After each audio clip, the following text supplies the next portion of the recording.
The morning of May 17th, 1858, dawned with such perfection that the servants of Fairfax House whispered it was a blessing from heaven itself upon Lady Beatrice Fairfax and her forthcoming marriage to Sebastian Whitmore, the Duke of Ashford.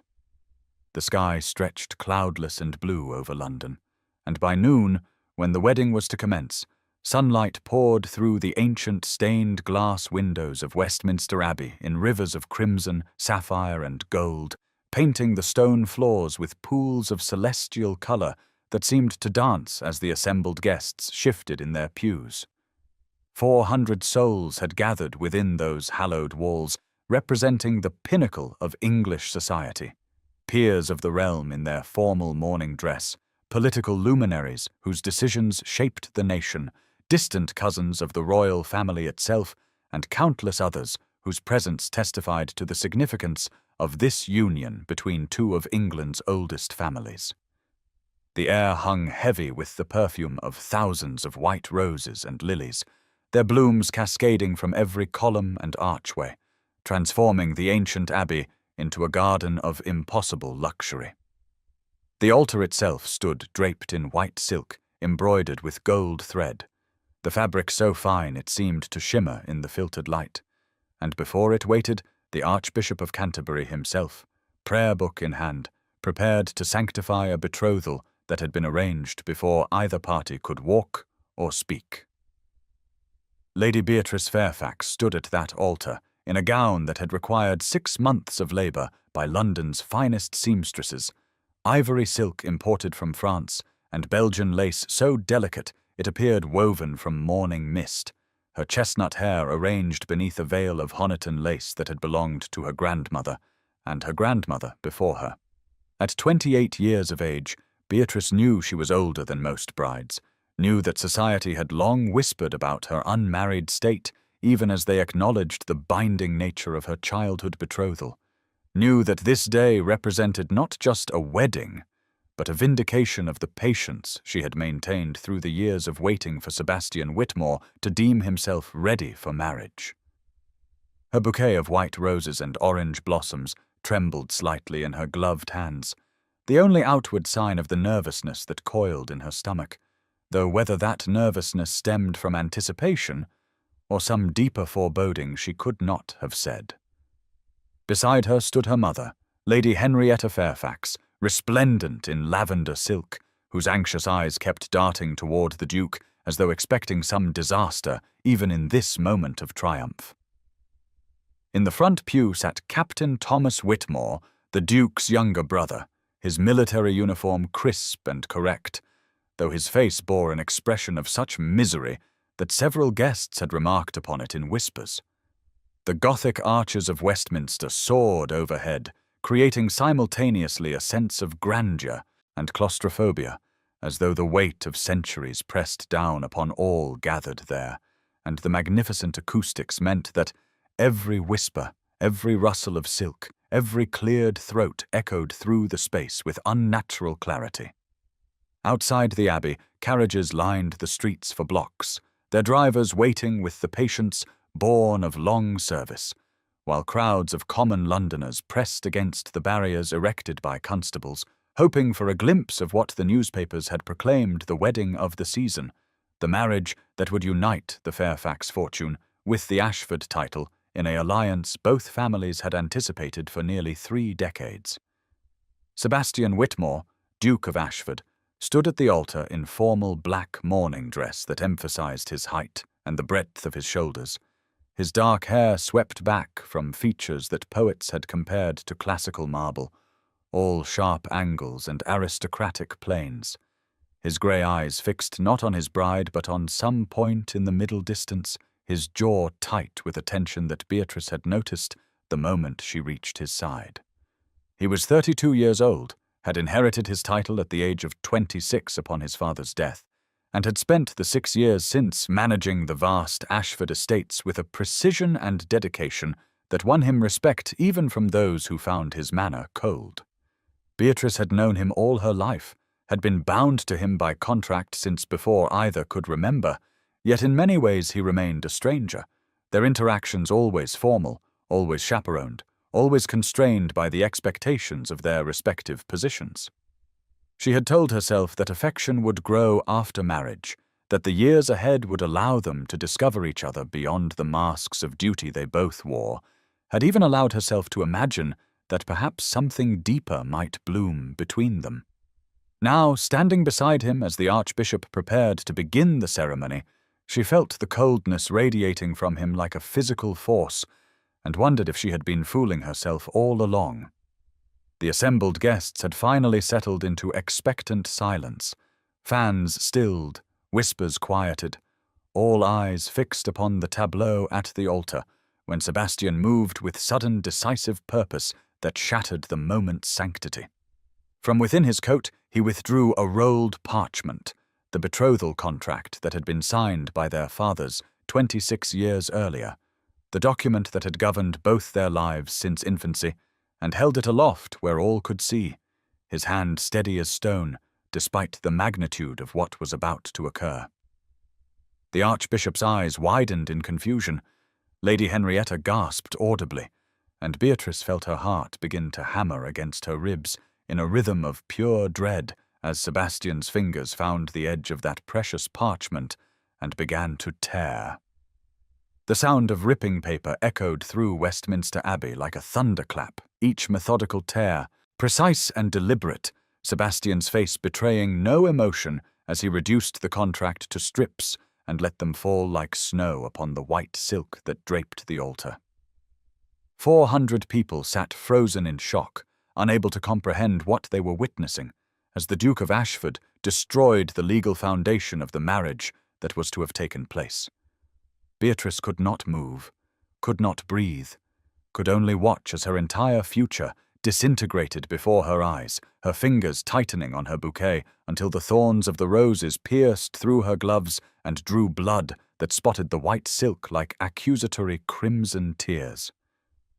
When the last piece of parchment had fallen, Sebastian finally turned to face her, though his eyes still refused to meet hers, sliding instead to a point just past her shoulder, and his voice when he spoke carried through the vaulted space with the aristocratic precision of a man accustomed to being heard and obeyed.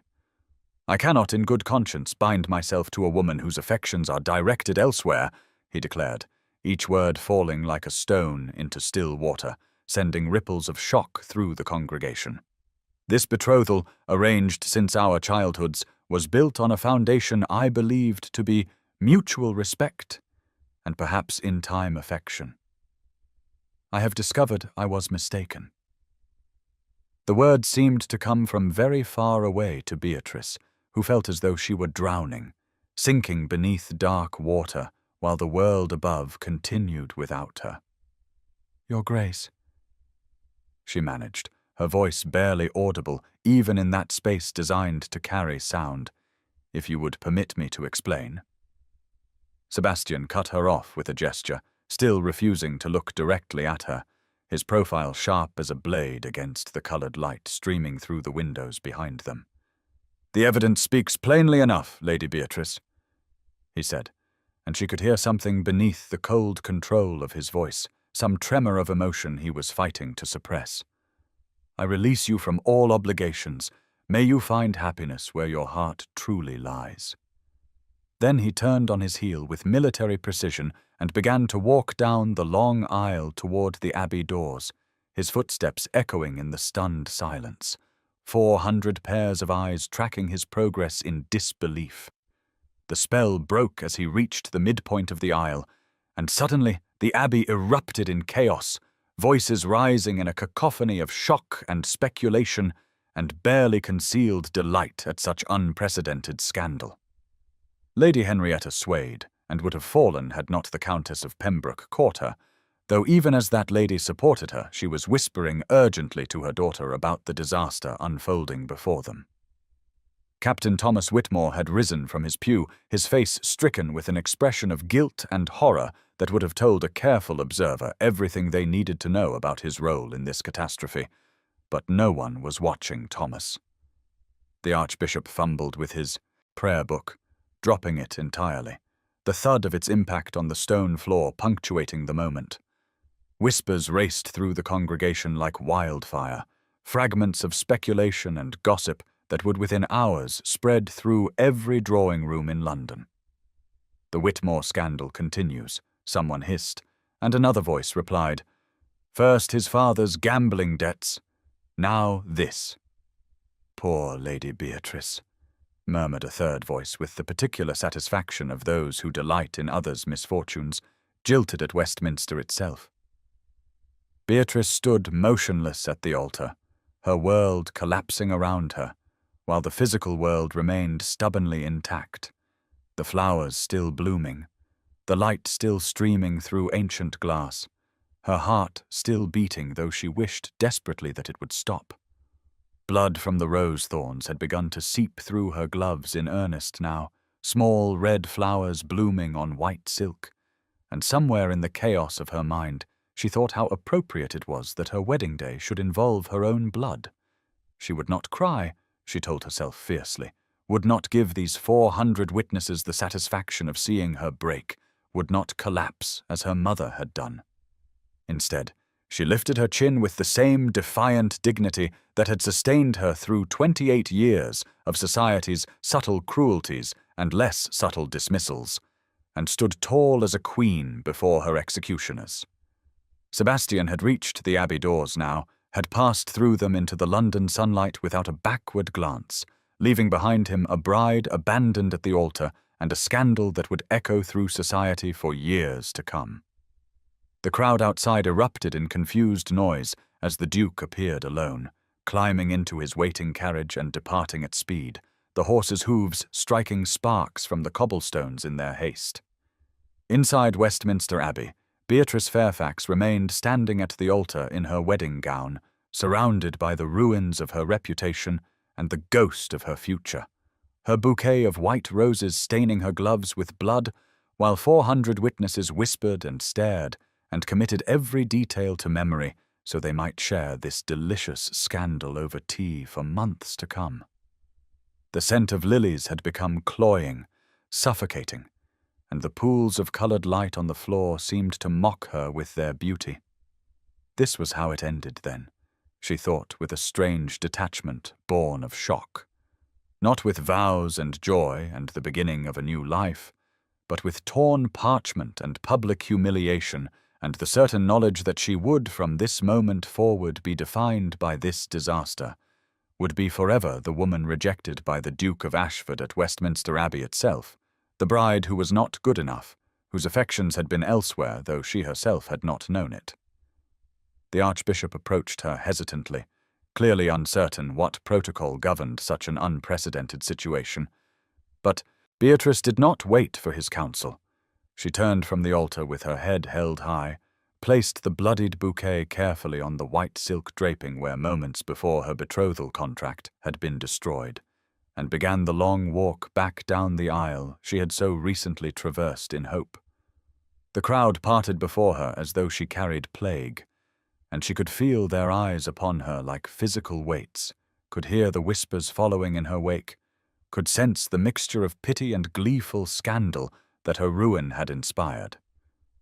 But she did not falter, did not stumble, did not give them the satisfaction of seeing her broken, and when she finally emerged into the London sunlight, she climbed into her carriage with the same dignity she had brought to the altar, and only when the door had closed and the carriage had begun to move did she finally allow herself to close her eyes against the tears that would no longer be contained.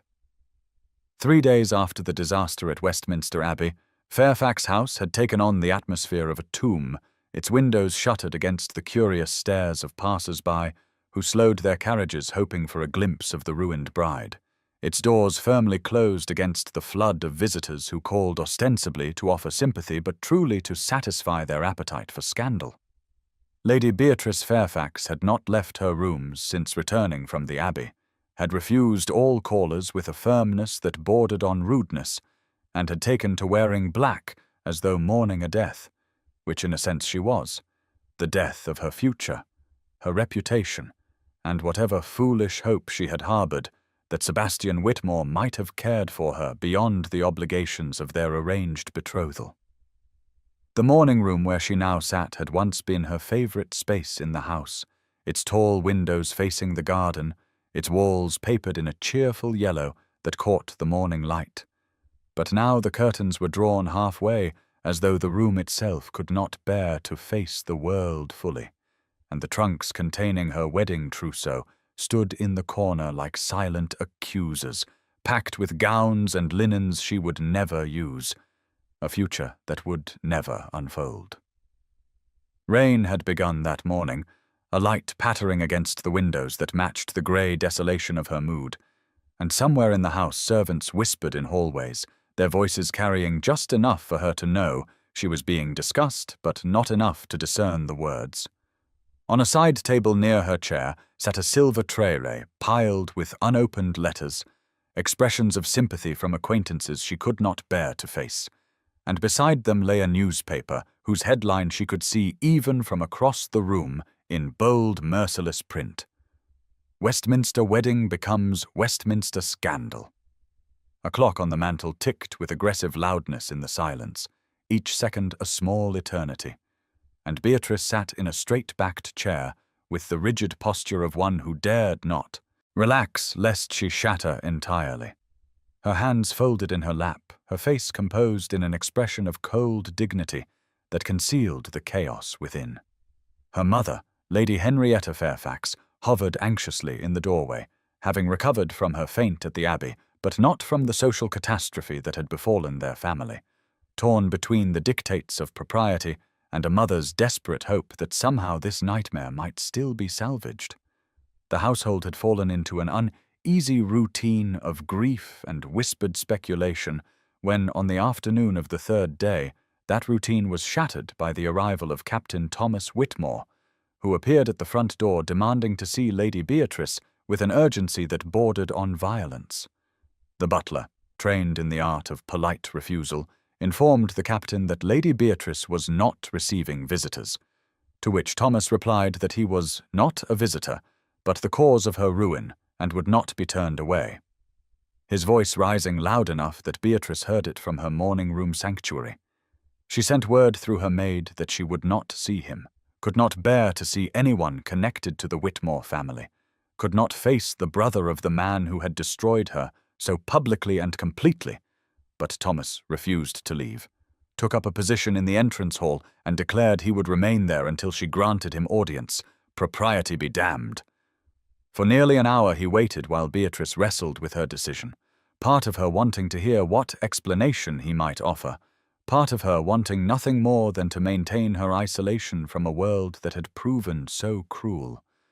But finally, curiosity and a spark of her old spirit won out, and she sent word that she would see him for 10 minutes and no more.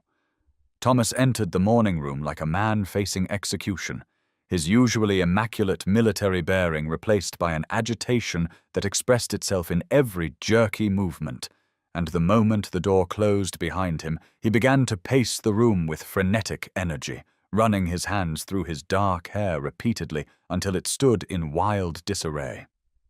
Beatrice remained seated, her posture unchanged, watching him with eyes that had gone cold as winter stone, and did not offer him the courtesy of greeting or invitation to sit.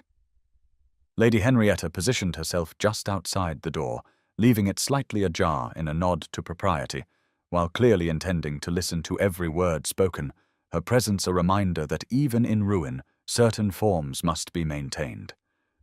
Thomas stopped his pacing abruptly and turned to face Beatrice, his young face ravaged by guilt and sleeplessness, and began to speak in a rush of words that tumbled over each other in his haste to explain. "Beatrice, you must understand I showed Sebastian the letters to prove your innocence," he said, his voice breaking with emotion that seemed genuine even through her numbness.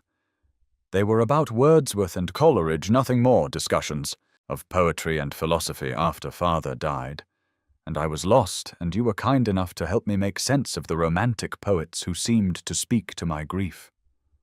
But Georgiana had already poisoned his mind, had told him I confessed to loving you, which I never did. I mean, I hold you in the highest regard, but as a brother would, as family." The words came faster now, as though he feared if he stopped, he would never find the courage to continue. She took the letters from my rooms.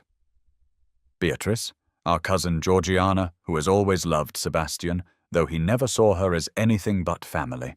She saw your letters to me and realized they could be twisted if one wanted to see impropriety where there was none.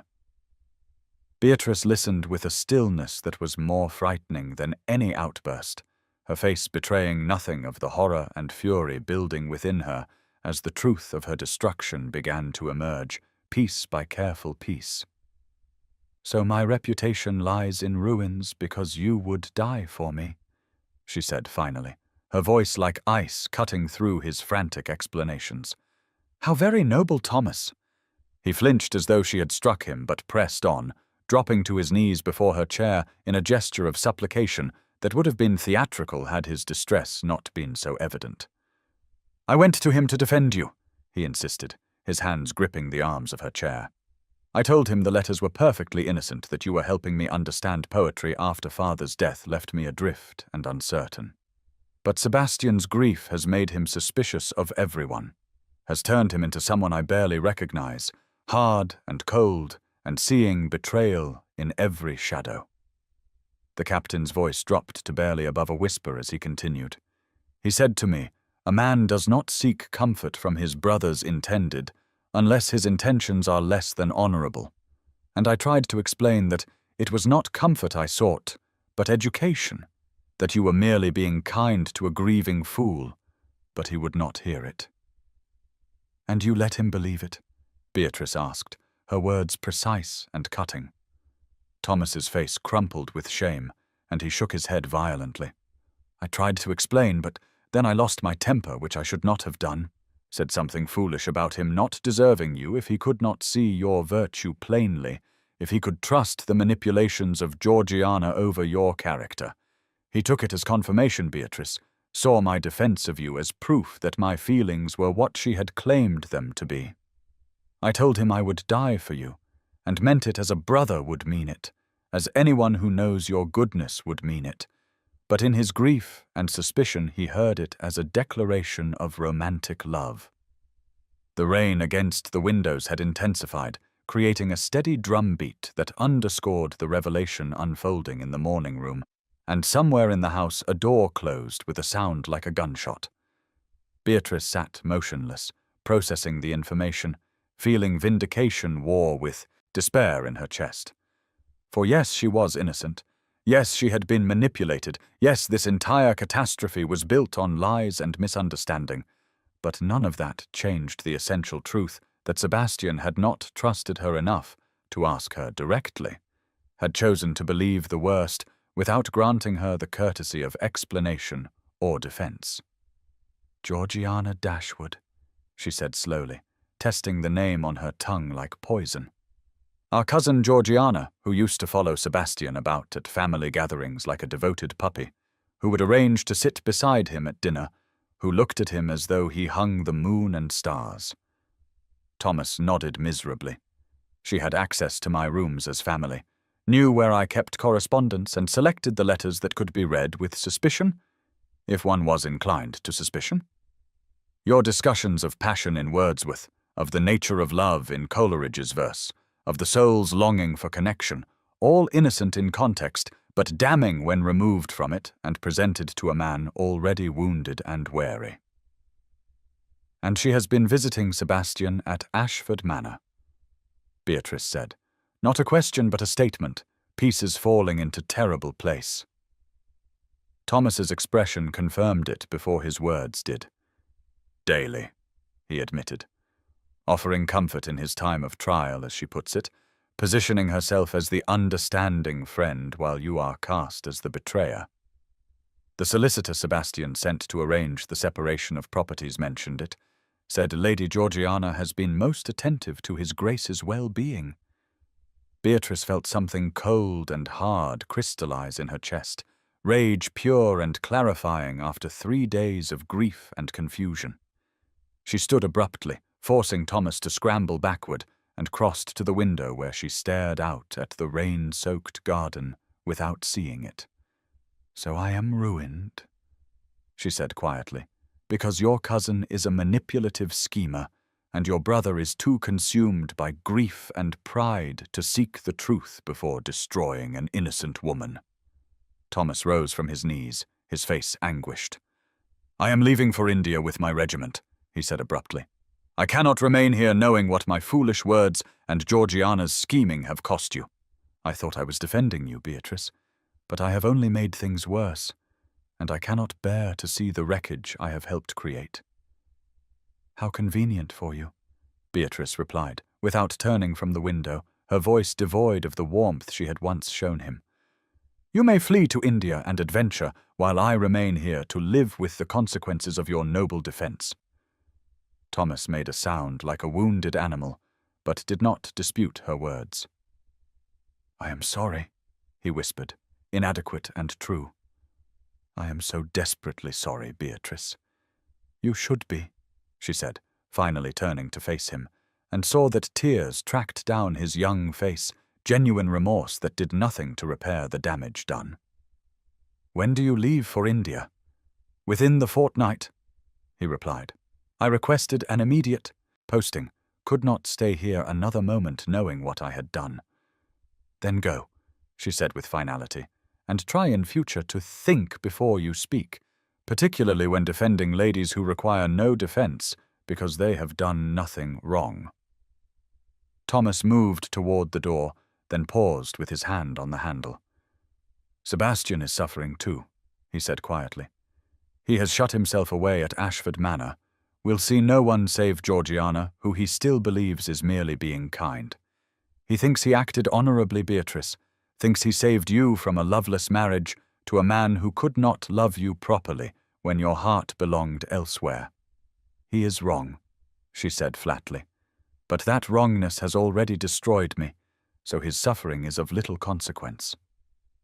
After Thomas left, escorted out by a butler whose disapproval was evident in every rigid line of his posture, Beatrice remained standing at the window, watching rain fall on the garden where she had once walked, and imagined a future that now would never come to pass.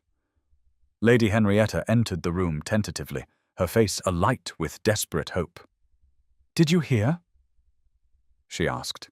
"It was all a misunderstanding, manipulation by that dreadful Dashwood girl. Surely this can be salvaged. Surely if Sebastian knows the truth, he will." "Will what, mother?" Beatrice interrupted, her voice sharp. "Will apologize for humiliating me before 400 witnesses, will restore my reputation with a word, will erase the scandal that now defines me. Even if he learned the truth today and came on bended knee to beg forgiveness, the damage is done. I am ruined whether the ruin was just or not." "But you are innocent," Lady Henrietta protested. "The letters were innocent. Georgiana manipulated the situation. Thomas's words were misconstrued." "None of that matters," Beatrice said tiredly, suddenly feeling every one of her 28 years and 100 more besides. "What matters is what society believes, and society believes I was conducting an inappropriate correspondence with my betrothed's brother. The truth is irrelevant, mother. Reputation is all." She moved away from the window and sank back into her chair, the brief surge of clarifying rage fading back into numbness. The wedding trousseau in the corner seemed to mock her with its pristine, unused contents, gowns for a life that would never be lived, and the clock on the mantel continued its relentless ticking, counting out seconds that led nowhere but further into isolation and ruin.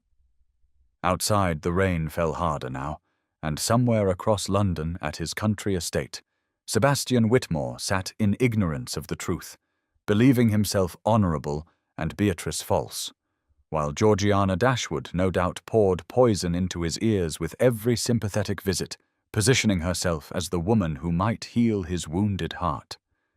Beatrice closed her eyes against the injustice of it all, against the knowledge that she had been made a pawn in someone else's game, against the reality that Sebastian had chosen to believe the worst of her without even granting her the courtesy of a question, and felt something inside her that had remained stubbornly hopeful these 3 days finally break and die. And now's the time to stop and subscribe to our channel.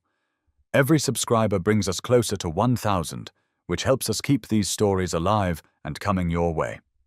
If you enjoyed this video, don't forget to like it and drop a comment telling us where you're watching from. It's always amazing to see how far these tales travel across the world. Now, let's continue. 1 week after the disaster at Westminster Abbey, Sebastian Whitmore, Duke of Ashford, sat alone in the study of Ashford Manor, surrounded by the trappings of his inherited position and feeling the weight of his title as a physical burden that pressed down upon his shoulders with suffocating force. The study was a dark, panelled room that had belonged to his father and his grandfather before him, its walls hung with portraits of stern Whitmore ancestors, whose painted eyes seemed to follow his movements with expressions of judgment and disappointment. And everywhere he looked, he saw reminders of the legacy he had inherited along with the dukedom, the debts his father had left behind, the responsibilities that consumed his days, the expectations that had shaped his entire existence. His father's massive oak desk still bore the evidence of financial chaos Sebastian had been working to resolve, unpaid bills and overdue accounts that spoke to years of mismanagement and excess, gambling losses and poor investments that had brought the once great Ashford estate to the brink of ruin. Rain had begun that afternoon, a spring storm that lashed the manor windows with increasing violence as evening fell, and candles guttered in the draughts that found their way through even this solidly built house, creating shadows that danced across the ancestral portraits like accusing fingers. Sebastian had retreated to Ashford Manor immediately after the scene at Westminster, had sent his solicitor to London to handle the necessary legal separations, while he himself remained in this self-imposed exile, unable to face society or even his own household staff, whose carefully neutral expressions could not quite hide their shock at what their master had done. He had convinced himself he acted with honor, had told himself repeatedly through the long days since Westminster that he had saved both himself and Beatrice from a marriage built onto false foundations, that discovering her betrayal before the vows were spoken was a mercy however painful, that walking away had been the difficult but necessary choice of a man who valued integrity above all else. Yet something in that conviction had begun to crack, small fissures appearing in his certainty as he replayed the scene at the Abbey over and over in his mind, remembering Beatrice's face as he tore the betrothal contract, the way her skin had gone pale as death, the blood from the rose thorns staining her white gloves, the dignity with which she had stood before 400 witnesses to her humiliation. He had not looked at her directly, had not been able to meet her eyes, and he told himself it was because seeing her pain would weaken his resolve. But in the dark hours of sleepless nights, he began to wonder if it was because some part of him knew even then that he was making a terrible mistake. Lady Georgiana Dashwood had been a frequent visitor to Ashford Manor since the wedding disaster, appearing daily with expressions of sympathy and understanding, assuring Sebastian that he had acted correctly if painfully, that a man of his position could not afford to be made a fool by an unfaithful woman, that in time he would see this as a fortunate escape from a marriage that would have brought him only misery. Her visits should have been a comfort, but instead left him feeling hollow and uneasy in ways he could not name, and when she spoke of Beatrice with thinly veiled contempt, suggesting that perhaps the lady had been conducting not one but multiple inappropriate correspondences, something in Sebastian recoiled, even as he told himself Georgiana was only trying to help him accept the painful truth. It was in this state of growing unease and doubt that Lady Clara Wentworth arrived at Ashford Manor on the evening of the 7th day after Westminster, sweeping into the study without waiting to be announced in the way of elderly relatives who have earned the privilege of dispensing with formality. Lady Clara was Sebastian's great-aunt, his mother's aunt, in fact, a woman of 70 years who had helped raise him after his mother's death when he was barely 10 years old, and she was the only person in his life who had never treated him with the deference due a duke, but rather with the sharp honesty due a boy she had known since infancy. She took one look at Sebastian sitting behind his father's desk, surrounded by unpaid bills and portraits of disapproving ancestors, and her expression hardened into something between pity and fury. "You inherited your father's title." "Sebastian," she said without preamble, her voice cutting through the study like a blade, "but I prayed you had not inherited his rashness to judgment."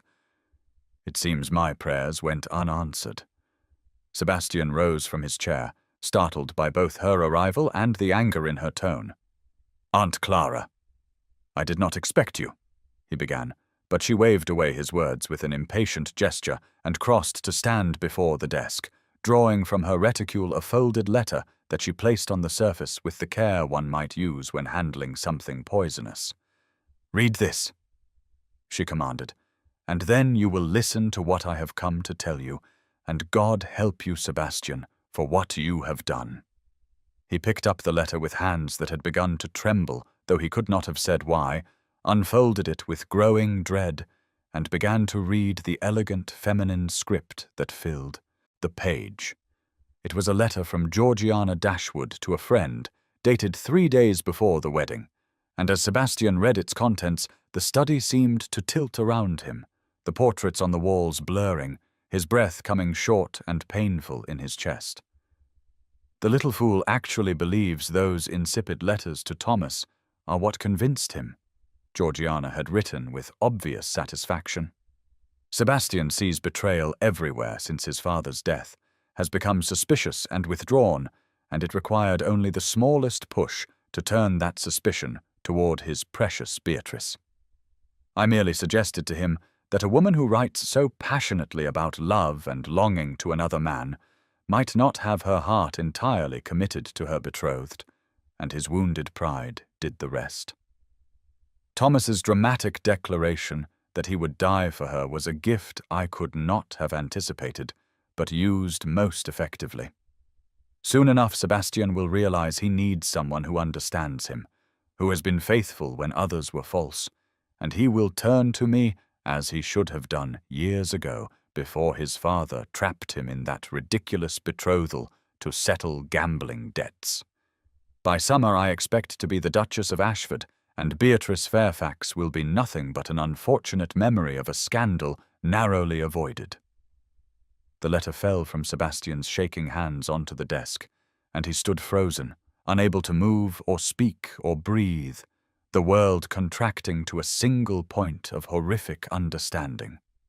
"Your father bound you to Beatrice Fairfax not out of wisdom or affection between families," Lady Clara said into the terrible silence, "but because he lost £40,000 to Lord Fairfax at cards and had not the means to pay. The betrothal was the settlement. Did you know that, Sebastian?" "No," he managed to say, his voice sounding strange and distant to his own ears. "He told me it was a strategic alliance between our families, a joining of the Ashford title with the Fairfax fortune that would benefit both houses." Lady Clara's expression was pitiless. "Your father was many things, but honest was rarely among them," she replied. "He gambled away much of the estate you have been working so hard to restore these past 6 years, made promises he could not keep, created obligations that became your burden when he died." The betrothal to Beatrice was one such obligation, a contract signed to satisfy a debt of honor when he had no money to satisfy it with coin. And knowing this, knowing that even your betrothal was tainted by his weakness, you have now proven yourself his son in the worst possible way, condemning an innocent woman without evidence, acting on wounded pride rather than reason, seeing betrayal where there was none, because you have learned from him to trust no one. The words struck Sebastian like physical blows, each one landing with devastating accuracy, and he felt his carefully constructed justifications crumbling away, leaving only the raw truth of what he had done. He had destroyed Beatrice Fairfax, had humiliated her before all of London, had torn their betrothal contract to pieces and walked away from her at the altar, and it had all been based on lies, on manipulation, on the poisoned suggestions of a woman who wanted what Beatrice had, and on his own failure to simply ask, to grant the woman he was to marry the basic courtesy of hearing her side before condemning her. God, Sebastian whispered, sinking back into his chair. What have I done? What have I done? Lady Clara watched him with eyes that held both sympathy and stern judgment. You have acted rashly and cruelly, she said, and you have destroyed not only Beatrice's reputation, but any possibility of happiness for either of you, built as it might have been on the flawed foundation your father created. The question now, Sebastian, is what you intend to do about it. He looked up at her, his face ravaged with the realization of his catastrophic error. How did you come by this letter? He asked. Georgiana's maid, Lady Clara replied. A loyal girl who was troubled by what she saw her mistress doing and brought the letter to me, knowing I would ensure it reached the right hands. Georgiana does not yet know her scheming has been exposed, but she will soon enough when you confront her. I cannot, Sebastian said, rising abruptly from his chair and moving to the window where rain now lashed the glass with such force it seemed the storm meant to break through. I cannot face her, cannot face anyone, cannot. He stopped, pressing his forehead against the cold glass, and felt his stomach revolt against the knowledge of what he had done, turned away from the window and was sick into the wastebasket beside his desk, his body rejecting the poison of his actions as violently as his mind was rejecting the man he had become. Lady Clara waited without comment until he had composed himself, then spoke with the same unflinching honesty that had characterized all her words. Being sick will not undo what you have done, she said. Hiding here at Ashford Manor will not repair the damage. You must go to her, Sebastian, must tell her the truth, must beg her forgiveness, though you have no right to expect it. But her reputation, he began, and Lady Clara cut him off with a sharp gesture. Is already destroyed by your actions at Westminster? She finished. Nothing you do now will make that worse, but failing to acknowledge your error, failing to publicly admit that you wronged her, that will make it infinitely worse for you both. Go to her. Tell her you were wrong. Accept whatever judgment she renders. It is the least you owe her after what you have done. Sebastian stood motionless for a long moment, the enormity of his task overwhelming him.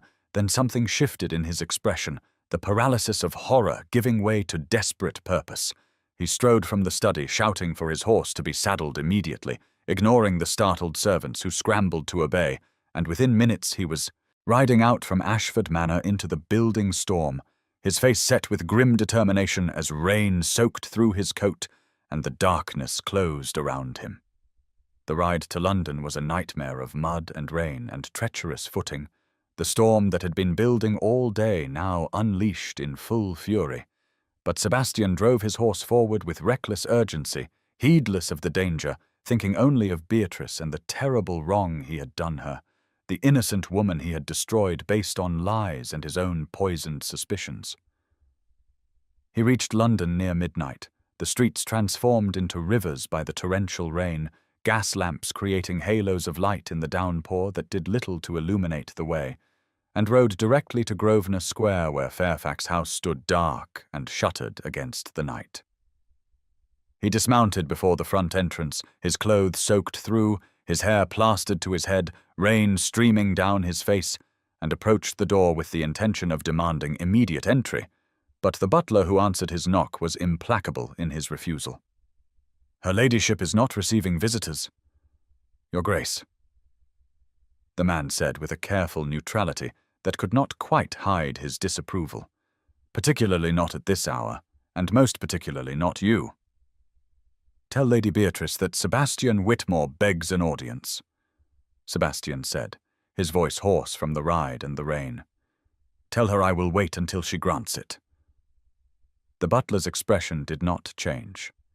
Her ladyship has given explicit instructions that you are not to be admitted under any circumstances, he replied. I must ask you to leave the premises, Your Grace.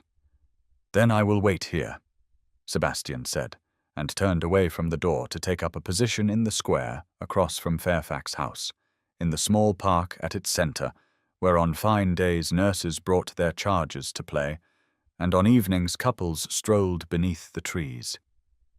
The butler watched him for a moment as if uncertain whether to summon constables or simply close the door, then chose the latter, leaving Sebastian standing alone in the rain-soaked square, his face turned upward toward the third-floor window, where a faint light burned behind curtains. Beatrice's window he knew from the architectural drawings he had studied when planning what was to have been their shared life. The rain fell with relentless intensity, soaking through what remained of his defenses until he was shivering violently, his formal clothes plastered to his body, his boots sinking into mud that had once been manicured lawn. But he did not move, did not seek shelter, simply stood looking up at that distant window, like a penitent before a shrine. A few late-night passers-by hurried through the square with heads down against the weather, casting curious glances at the lone figure standing motionless in the storm. But Sebastian did not acknowledge them, his entire focus fixed on that third-floor window where he knew Beatrice must be, where he hoped, against hope, that she might look out and see him, might grant him the audience he so desperately needed to beg her forgiveness for the unforgivable wrong he had done her. Inside Fairfax House, Beatrice sat by her window in darkness, unable to sleep as she had been unable to sleep properly since Westminster, her mind turning over and over the revelations Thomas had brought, the knowledge that her ruin had been engineered by manipulation, and her betrothed's failure to trust her enough to ask for the truth.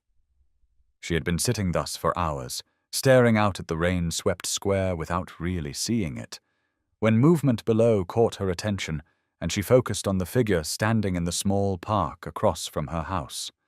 A man alone in the storm, motionless despite the weather, his face turned upward toward her window. Recognition came slowly, disbelief warring with certainty, but there was no mistaking that tall form, those broad shoulders, the aristocratic bearing that remained evident, even soaked and shivering in the rain. Sebastian Whitmore, Duke of Ashford, was standing in Grosvenor Square in the middle of the night in a torrential rainstorm, looking up at her window as though all the answers in the world might be found there. Beatrice felt a confusing mixture of emotions surge through her, vindication that he had come to her, anger that he dared to come after what he had done, and beneath both of those, an unwanted concern for his well-being as she watched him shiver in the cold rain. She did not move from her window, did not light a candle or give any sign that she had seen him, simply sat in the darkness watching the man who had destroyed her stand in the rain as though such suffering could somehow atone for the suffering he had caused. And as the night deepened and the storm showed no signs of abating, as midnight gave way to the small hours of morning, and still Sebastian remained motionless in his vigil, Beatrice found herself wondering what could possibly have brought him to such desperate penance, and whether anything he might say could ever repair the damage his suspicion and pride had wrought. Sebastian Whitmore stood in the rain through that first endless night, through the grey dawn that brought no relief from the downpour, through the second day that unfolded with agonizing slowness, while London slowly became aware that something extraordinary was happening in Grosvenor Square. He did not move from his position in the small park across from Fairfax House, did not seek food or water or shelter, did not even shift his weight to ease the growing ache in his legs and back, simply stood with his face turned upward toward that third-floor window where occasionally the curtains twitched and he knew Beatrice was watching, though she gave no other sign of acknowledgement. The rain fell with varying intensity through those first hours, sometimes a heavy downpour that obscured vision and turned the world into a grey wall of water, sometimes lighter drizzle that was almost worse in its persistence, soaking through every layer of clothing until Sebastian's formal attire hung from his frame like weights and his boots sank deeper into mud that had once been manicured lawn. By mid-morning of the first day, servants from the neighbouring houses had begun to notice the peculiar sight of a gentleman standing motionless in the square despite the weather, and word spread through the interconnected network of household staff with the speed that only gossip can achieve, leaping from kitchen to drawing room to street until within hours half of fashionable London knew that the Duke of Ashford was maintaining some sort of vigil outside Fairfax House. Curious onlookers began to gather, at first in small numbers, servants sent to confirm the wild rumours, then members of society themselves who could not resist witnessing such an unprecedented spectacle. And by afternoon of that first day, Grosvenor Square had taken on an almost carnival atmosphere, vendors appearing with hot chestnuts and meat pies to sell to the growing crowd, ladies and gentlemen arriving in carriages to stare at the Duke, as though he were an attraction at a fair. The newspapers got wind of the story by evening and sent sketch artists to capture the scene, young men with charcoal and paper who positioned themselves to render the image of the tall aristocratic figure standing alone in the rain, his formal clothes soaked through, his dark hair plastered to his head, his face turned always toward that third-floor window with an expression of such desperate hope that even the most cynical observers felt something stir in their chests. Sebastian was aware of the gathering crowd in a distant way, could hear the whispers and speculation that surrounded him, could see from the corner of his eye the sketch artists working and the vendors hawking their wares. But none of it mattered.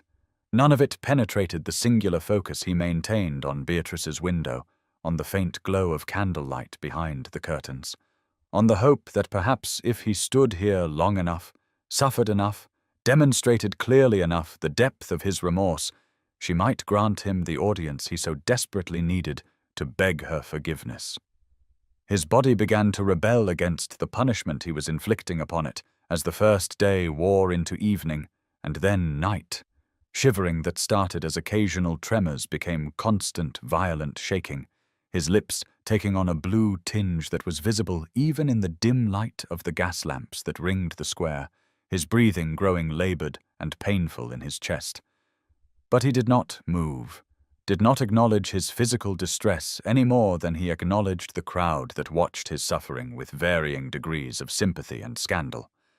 Inside Fairfax House, Beatrice had not left her position by the window since she first spotted Sebastian in the square, had pulled a chair close to the glass and sat there hour after hour, watching the man who had destroyed her stand in the rain as though such penance could somehow atone for his sins. Her maid brought tea that grew cold untouched, urged her to eat something, to rest, to at least move away from the window. But Beatrice could not, found herself as fixed in her vigil as Sebastian was in his, watching him shiver and sway with exhaustion, while fury warred with an unwanted compassion she despised herself for feeling. "Damn you, Sebastian," she whispered to her reflection in the rain-streaked glass. "Damn you for this melodrama, for turning my ruin into a public spectacle, for standing there as though your suffering could somehow erase what you did to me."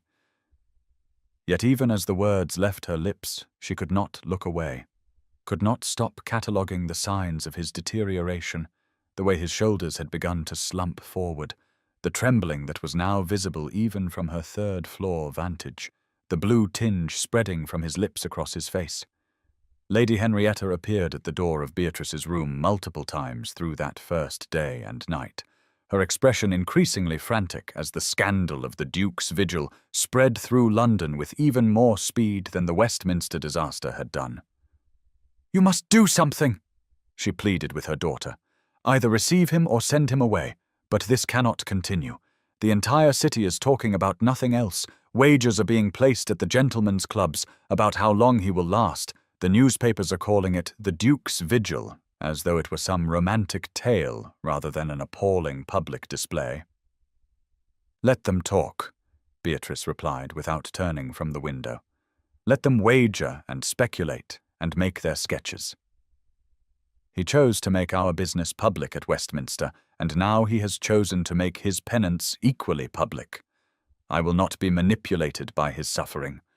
But he will die if he remains out there much longer," Lady Henrietta protested. "The rain shows no sign of stopping, and he has been standing there for nearly 24 hours without food or water or rest. Then his death will be on his own conscience, not mine," Beatrice said with a coldness that did not entirely convince even herself. The second day dawned grey and wet as the first, the rain having never ceased through the night, and Grosvenor Square filled even earlier with observers, as word of the ongoing vigil spread beyond London's fashionable circles to the general populace who came to witness what had become the most talked-about event in the city. The carnival atmosphere of the first day had given way to something more sombre, the crowd larger but quieter, a sense pervading the assembled watchers that they were witnessing something significant, a drama whose outcome would be remembered and discussed for years to come. Sebastian stood as he had stood through the night, his face still turned toward Beatrice's window, though his eyes had taken on a glassy quality that suggested he was no longer entirely present in his suffering body, his trembling now so violent that observers feared he might collapse at any moment. Yet somehow he remained upright, swaying slightly but fixed in his position, like a statue slowly being eroded by the relentless rain. The newspapers of the second day carried headlines that captured the city's fascination with the unfolding drama. Duke's devotion or madness proclaimed one, Ashford maintains vigil at Lady Beatrice's door announced another, and the accompanying sketches showed Sebastian as both tragic and slightly absurd. A great man brought low by love or guilt, or some combination of the two that London society could not quite pass. In drawing rooms and gentlemen's clubs across the city, the speculation reached fever pitch as people debated Sebastian's motives and Beatrice's responsibility, some declaring it the most romantic gesture they had ever witnessed, others condemning it as emotional manipulation of the basest sort. 3 days in the rain, one society matron declared to her companion as they observed the vigil from the comfort of their carriage. Either he loves her beyond reason, or he is attempting to force her hand through public spectacle, but which is it I cannot determine. If he dies of pneumonia, she will be blamed either way, replied her companion with the shrewd assessment of one who understood how society's judgments worked.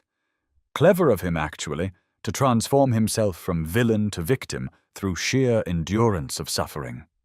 It was on the afternoon of the second day that Lady Georgiana Dashwood made her dramatic appearance in Grosvenor Square, arriving in a carriage that scattered the crowd before it, emerging into the rain without cloak or umbrella in a gown that was immediately soaked through, her face twisted with a mixture of desperation and fury that made her nearly unrecognizable as the poised, aristocratic woman London society knew.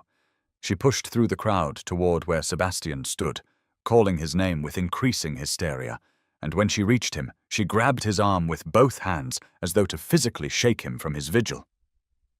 "Sebastian!" she cried, her voice carrying across the square so that all assembled could hear. "Sebastian, you must stop this madness, must come away from here. She is cruel, vindictive, punishing an innocent man for errors that were not yours but mine, and I cannot bear to see you suffer so for my mistakes." For the first time in nearly 2 days, Sebastian moved, turning his head slowly to look at Georgiana with eyes that held such cold fury, the woman actually stepped back from the force of it. "You are the architect of this," he said, his voice hoarse from exposure and disuse, but still carrying the aristocratic authority that commanded attention. "You manipulated and lied and destroyed an innocent woman to satisfy your own ambitions, and you dare to call yourself innocent, to call her cruel. Remove yourself from my sight, Georgiana. I never want to see you again." The crowd had fallen completely silent, straining to hear this exchange, and Georgiana's face crumpled as she realized that her scheming had been exposed, that the whispers spreading through London for the past day were not just about the Duke's vigil, but about her role in creating the Westminster disaster.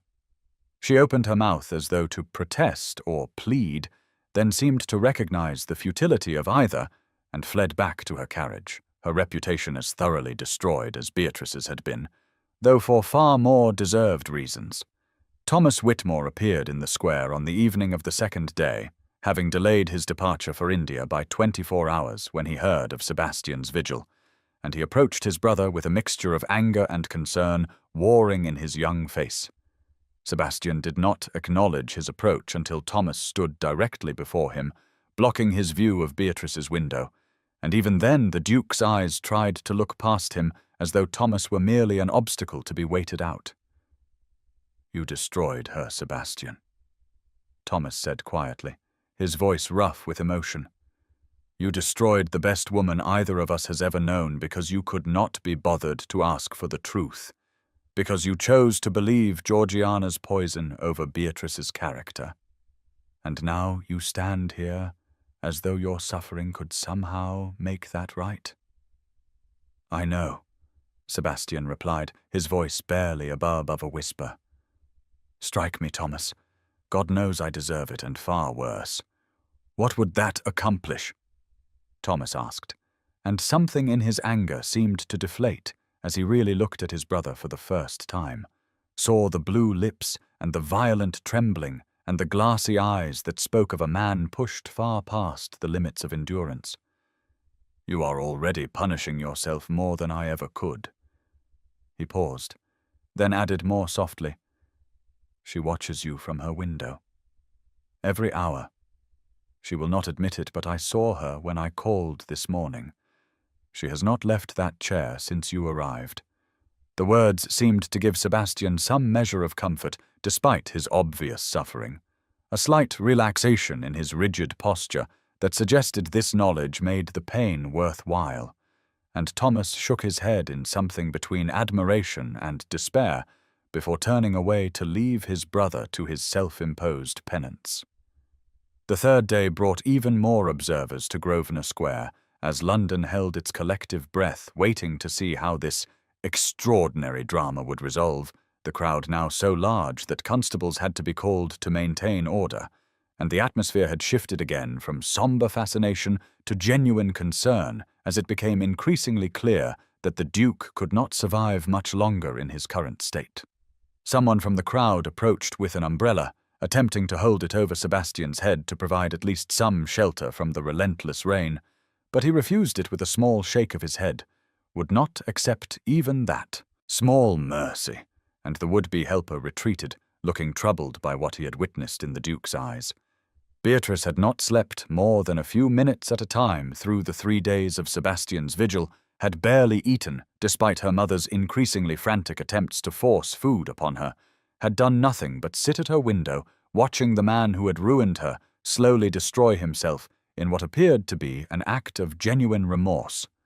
Her resolve, which had been absolute when Sebastian first appeared in the square, had begun to waver as she watched him suffer, as she saw him refuse comfort and assistance, as she recognized that whatever had brought him to her door in the rain was not mere pride or manipulation, but something deeper and more desperate. She was angry at herself for caring, furious that after everything he had done to her she could still feel compassion for his suffering.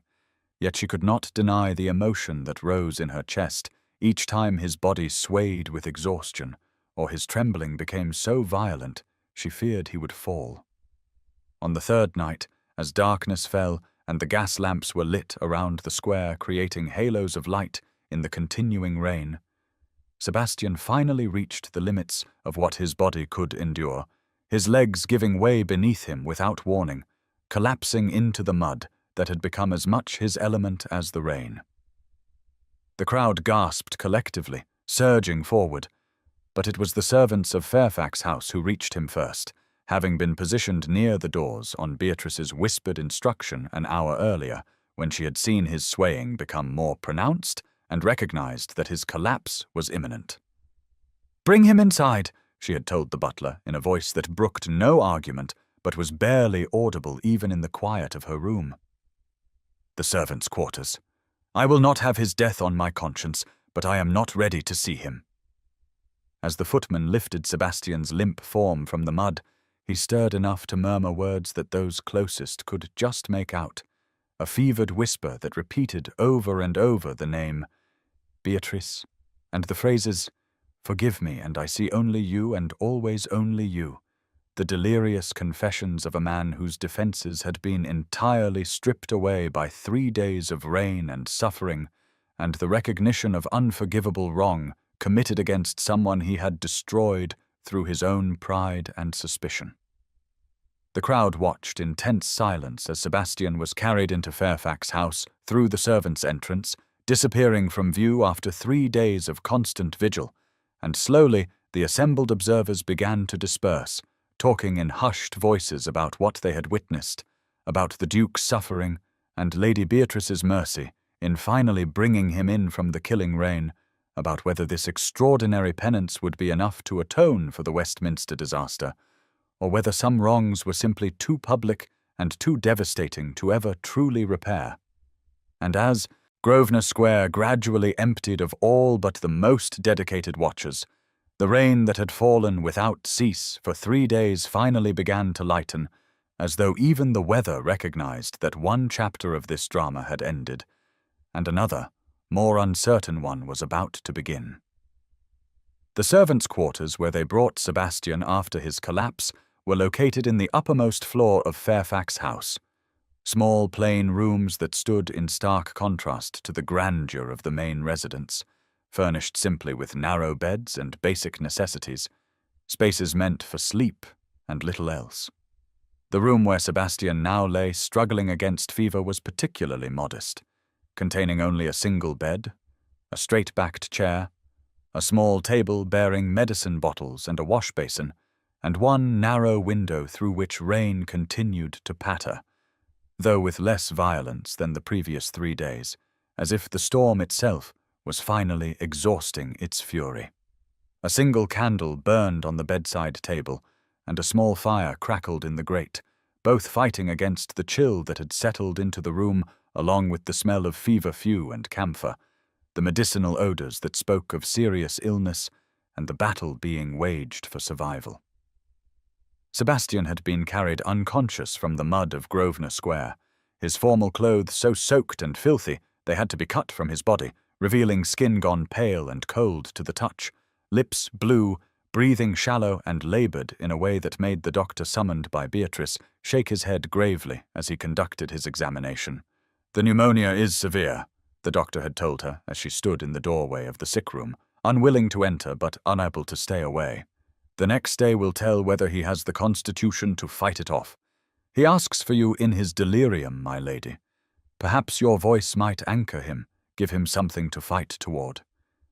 Beatrice had not responded to this suggestion, had simply nodded once and retreated to her own rooms, telling herself that she had done her duty by bringing him in from the rain, that she would not sit vigil by the bedside of the man who had destroyed her, no matter how desperately ill he might be, that his survival or death was no longer her concern.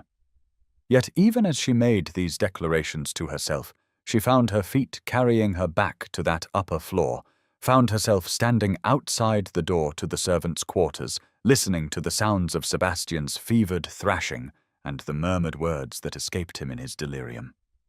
For a full day she resisted the pull to enter, standing in the corridor outside or sitting in her own room trying to read or sew or do anything that might distract her from the knowledge that Sebastian lay ill barely 2 floors above her, but his delirious cries carried through the old house with terrible clarity, and finally on the evening of the 2nd day after his collapse, she could bear it no longer and climbed the stairs to the servants' quarters with the intention of checking on his condition for purely practical reasons, to ensure he survived and thus avoid the scandal his death would create. She entered the sick room with her armor of anger firmly in place, her expression cold and her posture rigid, prepared to observe clinically and then retreat.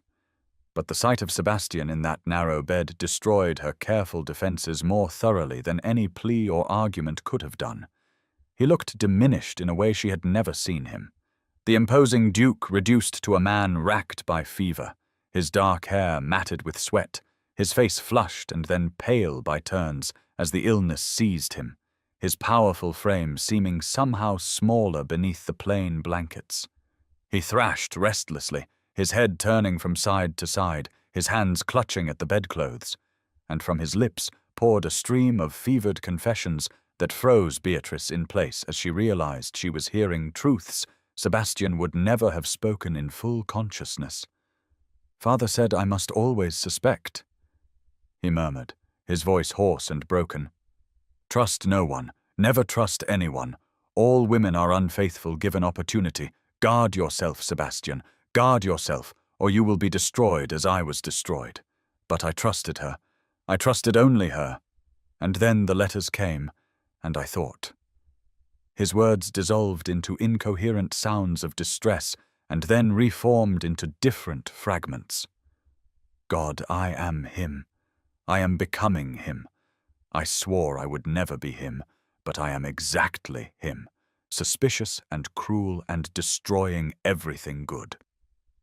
The anguish in his voice was so raw that Beatrice found herself moving closer to the bed without conscious decision, drawn by a compassion she had not known she still possessed for this man who had hurt her so terribly. Sebastian's eyes were closed, his face contorted with fever dreams, and he seemed to be arguing with someone not present, his hands raised as if warding off blows. "I am not you," he cried out suddenly, his voice stronger. "I will not be you. I will not let your poison." But the sentence went unfinished as he collapsed back against the pillows, weeping without waking, tears streaming down his flushed face, while his body shook with sobs that seemed torn from somewhere deep inside him. Beatrice stood frozen, her own tears beginning to fall as she listened to this man who had always been so controlled, so perfectly composed in his aristocratic dignity, reduced to broken fragments by illness and the weight of truths he had carried in silence. She pulled the chair close to the bedside and sat, telling herself she was merely ensuring he did not injure himself in his thrashing. But when his hand reached out blindly, grasping at air, she found herself taking it in her own, feeling the burning heat of his skin against her palm. His fingers closed around hers with desperate strength, and his thrashing calmed slightly, his fevered murmuring becoming more coherent, though no less devastating. "Beatrice, I am sorry," he whispered, his eyes still closed, clearly not aware that she was actually present. "Loved you since we were 8, since that day in the garden maze when you smiled at me, and I thought I had never seen anything so beautiful in all my life. You were 6 and you were not afraid of me the way other children were, did not care that I was to be a duke someday, just asked if I wanted to play hide-and-seek among the hedges. I told myself duty would be bearable because you would be there, that the title and the responsibilities and all of it would be worth enduring, because at the end I would have you.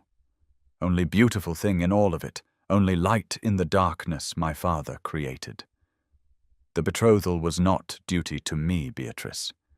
It was hope. It was the future I clung to through everything else. And then I destroyed it. Destroyed you. Destroyed us because I could not see past my father's poison, could not trust the one person who deserved my trust above all others."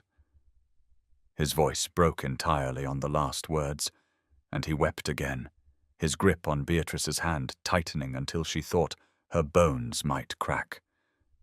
But she did not pull away, could not pull away, sat frozen as these revelations poured from him in fevered confession. "You are not your father, Sebastian," she whispered, barely aware she was speaking aloud, her voice soft enough that she told herself he could not hear her in his delirium. "You are better than he ever was, stronger and kinder and more honorable at your core, but you hurt me so terribly, hurt me in ways I do not know if I can ever forgive." Through the long hours of that night, Beatrice sat by Sebastian's bedside listening to his fevered ramblings, learning things about him she had never known, despite a lifetime of acquaintance, hearing about his mother's death when he was 10, and how his father had forbidden him to cry because dukes do not show weakness, about inheriting the title at 26, and discovering the full extent of his father's debts and mismanagement, about the crushing weight of responsibility and the isolation that came with his position, about how he had looked forward to their wedding as the one bright spot in a life otherwise consumed by duty and obligation.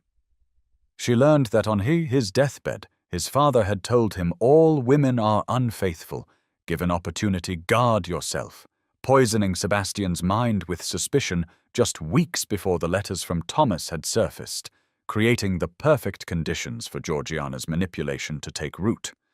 She heard him confess that when he saw those letters, his first instinct had been to come to her, to ask for explanation. But his father's voice in his head had told him that asking would make him weak, that a duke must act decisively on evidence, not emotion, and so he had convinced himself that tearing up the betrothal at Westminster was the honourable choice, when in truth it was the coward's choice, the easier path than risking his pride by asking if she still wanted him.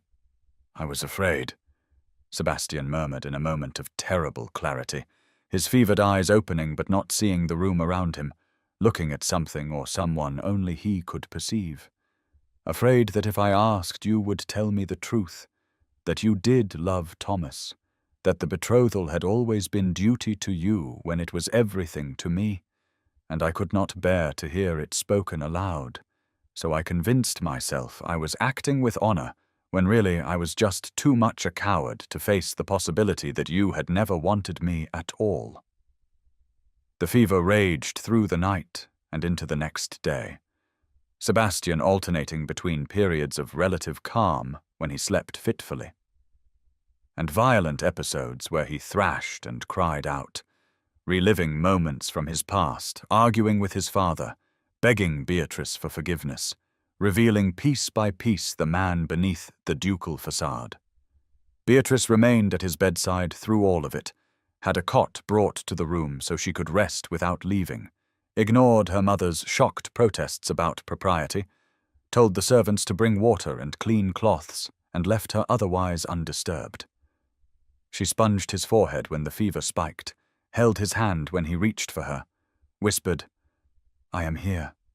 I am here," when he called her name in his delirium, and found that somewhere in the long hours of listening to his confessions, her anger had transformed into something more complex, a mixture of pain and understanding and reluctant compassion that she did not yet know what to do with. On the morning of the third day after his collapse, as pale dawn light began filtering through the narrow window, and the rain outside had finally diminished to nothing more than occasional drizzle, Sebastian's fever broke with a suddenness that left him weak and disoriented, but conscious for the first time since the vigil had ended. His eyes opened slowly, adjusting to the dim light of the sick room, and moved around the unfamiliar space with confusion before finally settling on Beatrice. Where she sat in the chair beside his bed, her simple day dress rumpled from days of wear, her hair loosely bound and escaping its pins, her face exhausted but watchful. For a long moment Sebastian simply stared at her as though unable to believe what he was seeing, his expression cycling through disbelief and hope and fear, and when he finally spoke his voice was barely a whisper, raw from days of fevered crying. "You are real," he said, and it was not quite a question. "You are truly here." "I am here," Beatrice confirmed, her own voice carefully neutral, though her hands trembled slightly where they rested in her lap.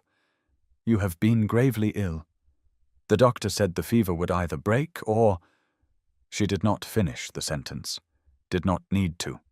Sebastian closed his eyes briefly, seeming to gather his strength, then opened them again and fixed her with a gaze that held such desperate intensity she had to resist the urge to look away. "How much did I say?" he asked quietly. "How much did you hear?" "Everything," Beatrice replied, and watched his face crumble slightly before he mastered the expression, forcing it back into something approaching the aristocratic control she knew so well. "Everything you felt about your father, about your fears, about—" She paused, then continued with deliberate precision. "About me, about how you have felt since we were children." The silence that followed was broken only by the crackling of the fire and the faint sound of rain against the window, and Beatrice used it to gather her thoughts, to organize the words she had been rehearsing through the long hours of his illness, the things she needed to say before anything else could be addressed between them. "Do you know what you took from me, Sebastian?" she asked finally, her voice steady but weighted with pain. "Not just my reputation, though, that is ruined beyond any possibility of repair. You took my trust. You made me doubt myself. I spent 3 days after Westminster wondering if somehow I had been inappropriate with Thomas, if I had been blind to my own behavior, if the things you accused me of were true even though I knew they were not. You made me feel ashamed when I had done nothing wrong. You made me question my own judgment, my own worth, made me wonder if perhaps I was the sort of woman who could betray a man without even realizing it. Sebastian had gone very still as she spoke, his face draining of what little color the fever had left him, but Beatrice continued, needing him to understand the full scope of what he had destroyed. "You humiliated me before 400 witnesses," she said, each word precise as a surgeon's cut. "You made me a scandal, a cautionary tale," the woman rejected at Westminster Abbey itself. "But worse than any of that, you broke something in me that I did not even know could be broken. You taught me that even someone I had known my entire life, someone bound to me by contracts older than our memories, could look at me and choose to believe the worst without even asking for the truth. How am I supposed to trust anyone ever again when the man who knew me best, chose to trust, lies over my character?" "I know," Sebastian said, his voice rough with emotion and illness. "And I have no defense except that my father's poison ran deeper than I knew. He taught me to see betrayal everywhere, to trust no one, to believe that everyone wanted something from the Duke, even if they cared nothing for the man. And I proved his apt pupil. That is not good enough," Beatrice said sharply, leaning forward in her chair. "Many people have terrible fathers and do not destroy innocence. Many people carry wounds from their childhood and do not inflict them on others. You chose to believe Georgiana's manipulation, chose to interpret Thomas's words in the worst possible light, chose to tear up our betrothal in the most public and humiliating way imaginable. And those choices were yours, Sebastian, not your father's." "You are right," he said simply, not defending himself, not making excuses, just accepting her words with the same directness she delivered them. "It is not good enough. Nothing I say will be. My father's cruelty explains my suspicions, but it does not excuse my actions. I should have come to you, should have asked you directly about the letters, should have trusted you enough to hear your explanation before condemning you. I failed you in every possible way, and I have no right to ask for your forgiveness." The quiet acceptance in his voice, the lack of defensiveness or justification, seemed to drain some of the anger from Beatrice's words, leaving behind only the raw pain that had been beneath it all along. "You should have asked me," she said, her voice breaking slightly. "Trusted me enough to ask. I would have told you everything, Sebastian, would have shown you all my correspondence with Thomas, would have explained that I was helping him understand poetry after your father's death left him searching for meaning. But you did not give me that chance. You decided I was guilty, and you acted on that decision without ever speaking to me about it." "I know," he said again, and there were tears tracking down his face now, though he made no move to wipe them away. "And I will regret that failure every day of my life." The silence stretched between them, heavy with all the words spoken and unspoken, with the weight of destroyed futures and fragile present, until finally, Sebastian spoke again, his voice steady despite the tears. "I love you, Beatrice," he said, and the simple declarative statement carried more weight than any flowery profession could have. "I have loved you since we were children, since that day in the garden maze when you smiled at me and were not afraid. The betrothal was never duty to me.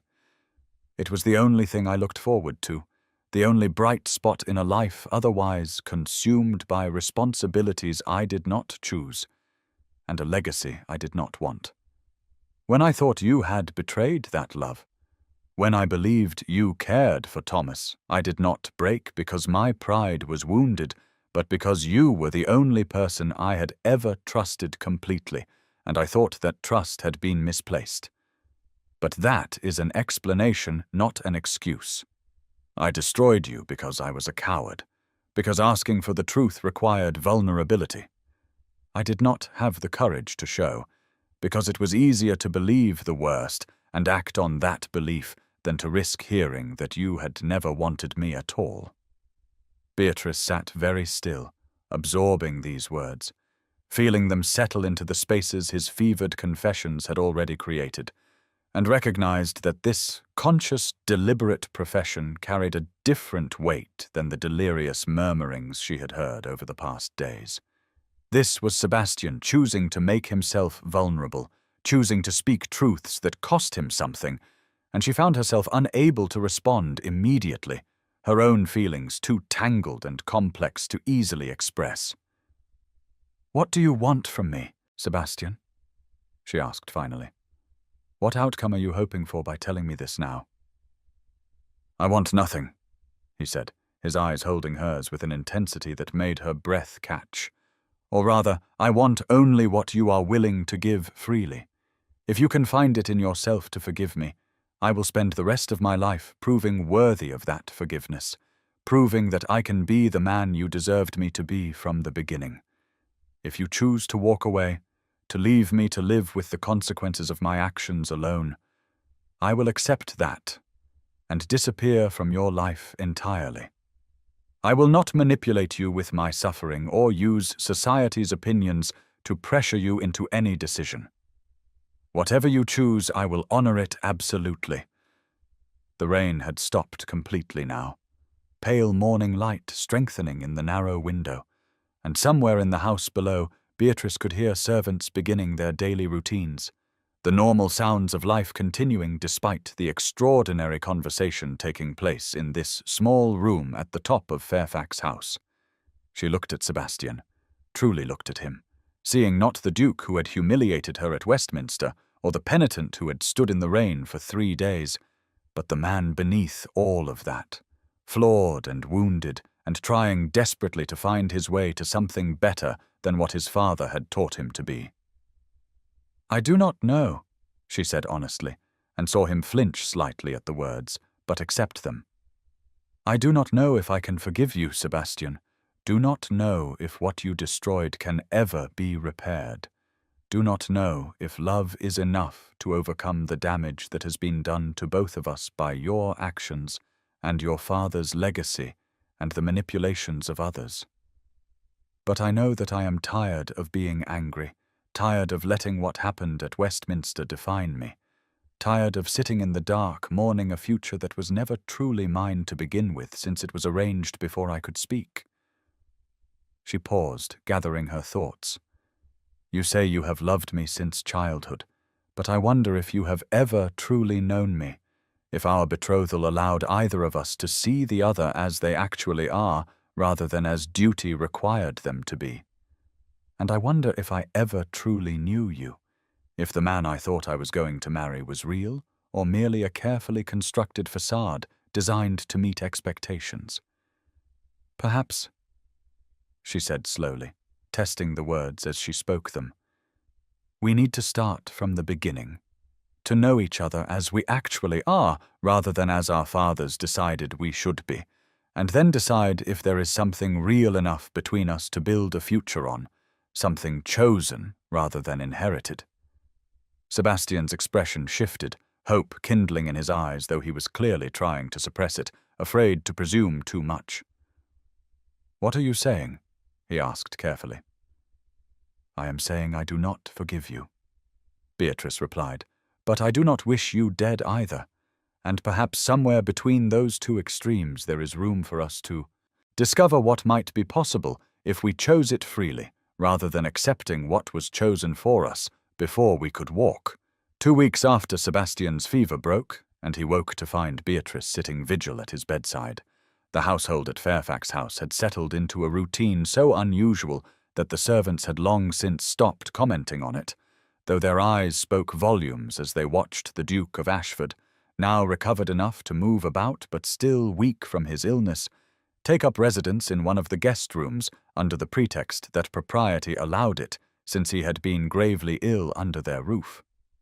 Lady Henrietta had initially protested this arrangement with all the vigour her sense of social correctness could muster, arguing that whatever illness Sebastian had suffered did not justify the continued presence of the man who had ruined her daughter at Westminster Abbey, but Beatrice had been firm in a way her mother had never seen before, stating simply that Sebastian would remain until she decided otherwise, and that was the end of the discussion. What the servants witnessed over those 2 weeks was a series of brief formal meetings between Beatrice and Sebastian, conversations that took place in the library, where afternoon light streamed through tall windows overlooking the rain-washed garden. 2 chairs positioned at a careful angle to each other, with a small table between them bearing a tea service that invariably grew cold as they talked, forgotten in the intensity of their exchanges. Beatrice had granted Sebastian these limited audiences with specific conditions. She would ask questions, and he would answer with complete honesty. No deflection, no aristocratic evasion, no protection of his pride or reputation, and if she detected any falsehood or withholding, the conversations would end permanently. Sebastian had agreed to these terms without hesitation, and what followed was a systematic dismantling of every wall he had ever constructed around himself, every carefully maintained facade of ducal dignity. As Beatrice asked him to explain piece by piece the man he actually was beneath the title he wore, she asked about his childhood, and he told her about his mother's death when he was 10, about standing beside her grave and being told by his father that dukes do not cry, that showing emotion was weakness, that from that day forward he must be hard as stone or be destroyed by those who would exploit any vulnerability. She asked about inheriting the title at 26, and he described the overwhelming shock of discovering the true extent of his father's debts and mismanagement, the gambling losses and failed investments that had brought the estate to near ruin, the sleepless nights spent working through account books, trying to find some way to salvage what generations of Whitmores had built. She asked about his fears, and he confessed that he woke most mornings terrified he would fail, that the responsibilities entrusted to him would prove too heavy, that he would let down everyone who depended on him, that he would become his father despite every effort not to. The conversations ranged across days, each one peeling back another layer until Beatrice began to see not the Duke, who had destroyed her at Westminster, but a man who had been shaped by forces beyond his control, who carried wounds that had never properly healed, who had constructed elaborate defenses to protect a core of vulnerability he had been taught to despise. One afternoon she asked him about Georgiana and watched his face darken with shame as he admitted he had been willfully blind to her machinations, had wanted to believe her concern was genuine because it felt good to be understood, to have someone who seemed to see past the title to the man beneath, even though on some level he had known her attentions were calculated. She tested him with difficult scenarios, questions designed to probe whether his professed growth was genuine or merely another performance, and when she asked what he would do if she told him she had feelings for Thomas, his answer came without hesitation. "Then I would wish you both happiness, and remove myself from your lives so you could pursue that without the shadow of my mistakes hanging over you."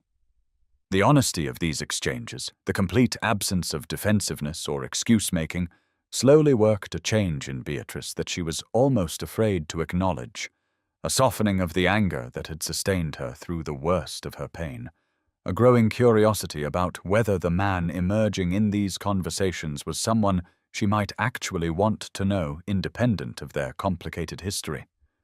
She found herself looking forward to their daily meetings, preparing questions the night before, watching Sebastian's face as he answered, cataloguing the small tells that indicated when a topic caused him particular pain, and recognizing that somewhere in this process she was falling in love with the real Sebastian, in a way she had never loved the distant formal Duke she had been betrothed to since childhood.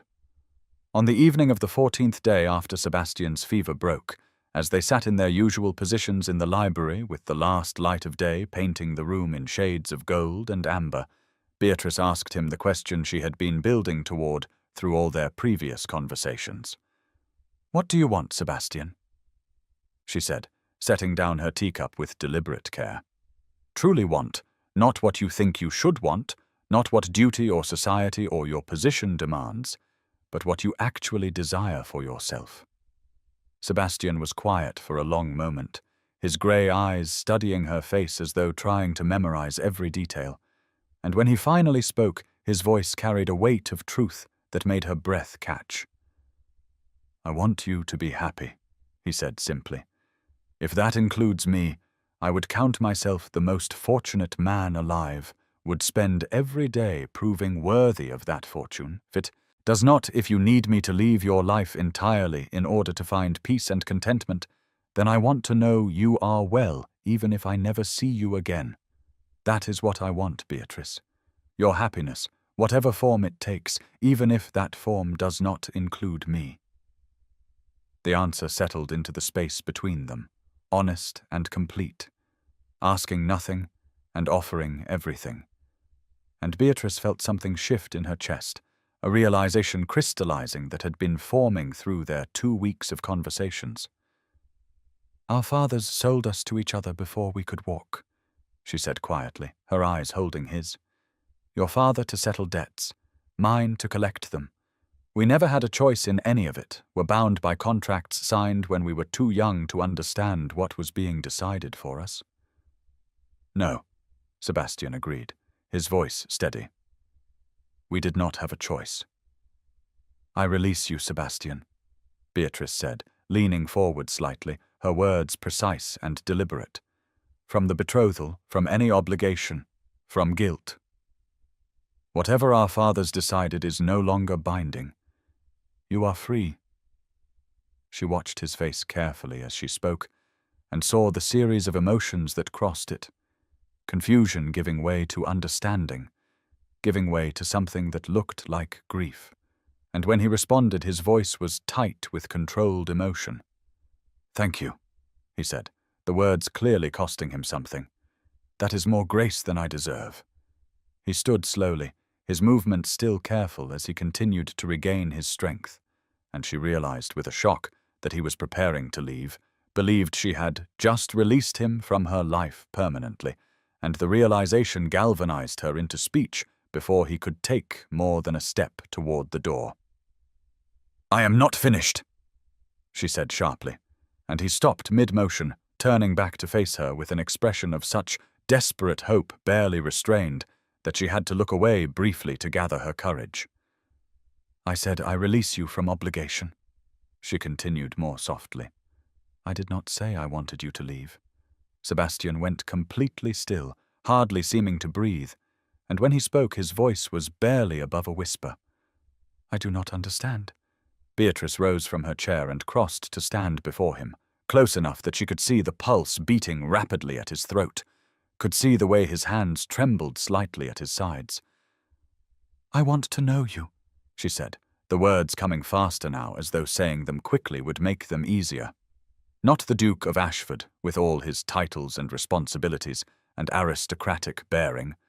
Not the boy my father sold me to before I could speak. You, Sebastian. The man who stood in the rain for 3 days because he had wronged someone and did not know how else to express his remorse. The man who accepts blame without deflection or excuse. The man whose father broke him in ways that are only now beginning to heal. The man who answers my questions with honesty even when that honesty reflects poorly on him. She paused, gathering her courage for the next part. "And I want you to know me. Not Lady Beatrice, who was supposed to be your duty. Not the woman who was ruined at Westminster. Me. Who I actually am beneath all the expectations and obligations and scandal." "A courtship," Sebastian said slowly, as though testing the word, and she saw the disbelief in his eyes, warring with careful hope. "A genuine one," Beatrice confirmed, "where we choose each day whether to continue, where either of us can walk away without guilt or recrimination if we discover we do not suit, where if we eventually marry, it is because we want to, because we have chosen each other freely, not because we were bartered before we could speak, or because society expects it, or because our fathers decided it decades ago." She held his gaze steadily. Can you accept those terms, Sebastian? Can you court me as though we had just met? As though there were no history between us? As though every day were a new choice freely made? For a long moment, Sebastian did not respond, simply looked at her with an expression of such profound emotion that she felt tears prick at her own eyes, and when he finally moved, it was with the careful deliberation of someone handling something infinitely precious. "May I?" he asked, his voice rough, and extended his hand toward her palm, up in a gesture of offering rather than taking. "May I take your hand?" The question, the way he asked permission rather than assuming, the reverence in his voice, all of it combined to break through the last of Beatrice's carefully maintained defenses, and she placed her hand in his, feeling the warmth of his skin against hers, the slight tremor that spoke of emotion barely controlled. "You may," she said softly, and watched his fingers close gently around hers, as though he were holding something that might shatter if gripped too tightly. They stood thus for a long moment in the library's fading light, hands clasped, years of history and pain and misunderstanding between them, and also the fragile beginning of something new, something chosen rather than inherited. And when Sebastian spoke again, his words were barely audible, but weighted with absolute sincerity.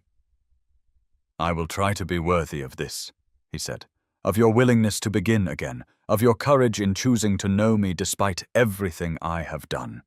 I cannot promise I will not fail or disappoint you, cannot promise I have overcome all my father's poison, but I can promise I will try every day to be better than I was the day before, to be honest, even when honesty is difficult, to trust you even when trust feels dangerous, to choose you consciously and deliberately for as long as you will have me.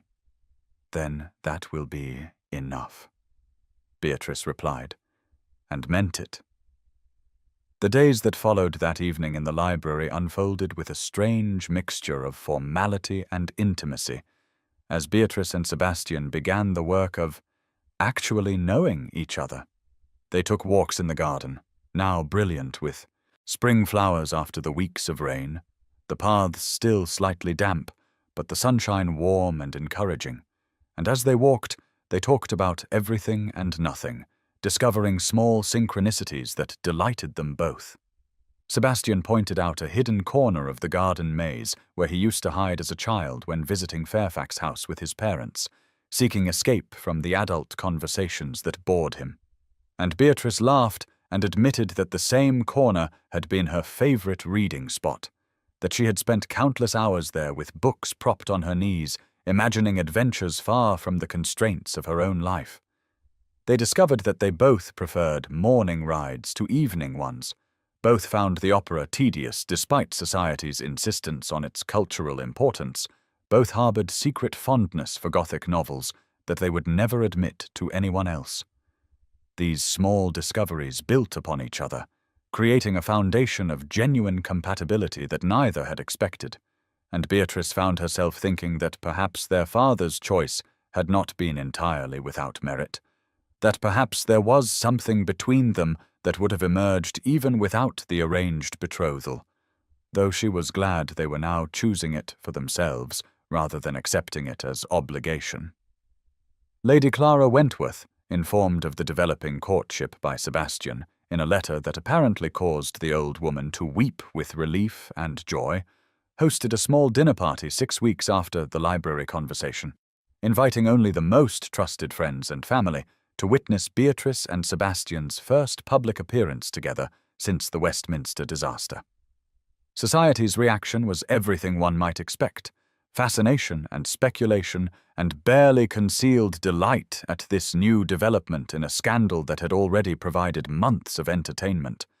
But within the intimate circle of Lady Clara's dining room, there was only genuine warmth and hope that perhaps two people who had been so publicly broken might find a way to heal together. Thomas Whitmore sent a letter from India that arrived just before the dinner, addressed to both Beatrice and Sebastian, giving his wholehearted blessing to their courtship and admitting that he had always believed they suited each other, if only they could get past the obligations that had been imposed upon them.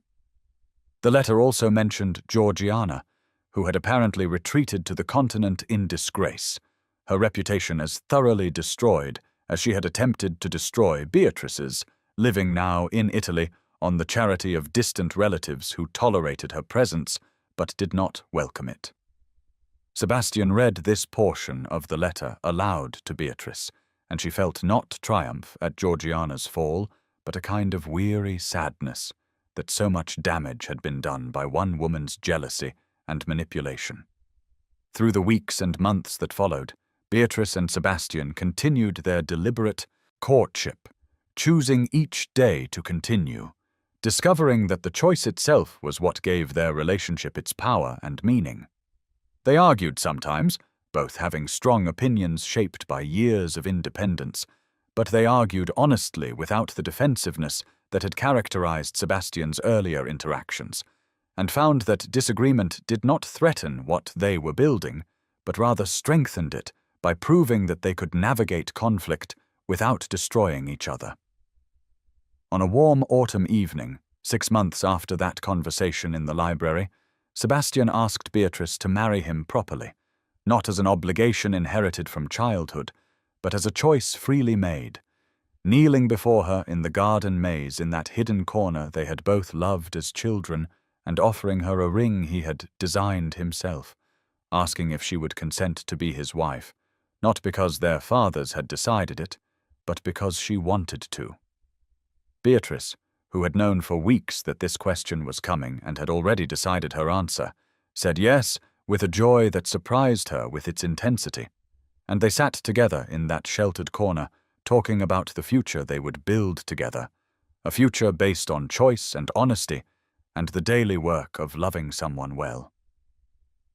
The wedding that took place 3 months later could not have been more different from the Westminster disaster that had preceded it. They chose a small chapel near Ashford Manor, inviting only those they genuinely cared for rather than the 400 witnesses obligation would have required, and the space was filled with warm sunlight and genuine laughter, and the sense that everyone present was celebrating something real rather than performing social duty. Beatrice wore a gown she had chosen herself, simpler than the elaborate creation that had been prepared for Westminster, but infinitely more beautiful in its elegant lines and the way it made her feel comfortable and herself rather than costumed for a role.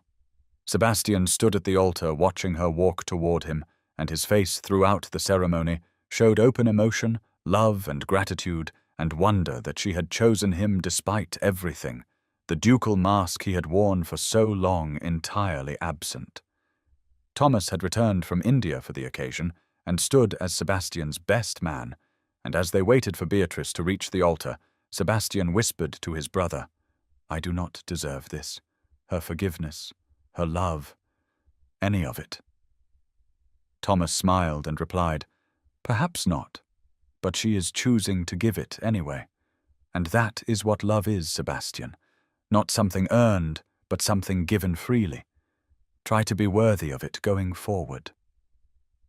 When Beatrice reached the altar and took Sebastian's hand, she leaned close enough that only he could hear and asked with a small smile, "No second thoughts this time?" Sebastian's answer came without hesitation, his voice low, but absolutely certain. "Only one, that I wasted so much time we could have had. Together. I will spend the rest of our lives making it up to you. I will hold you to that," Beatrice replied. And then they were speaking their vows, the same words that would have been spoken at Westminster, but now carrying entirely different meaning, a conscious choice rather than inherited obligation. And when they kissed, the small assembly applauded with genuine joy for two people who had found their way to each other through scandal and suffering and the difficult work of choosing to begin again.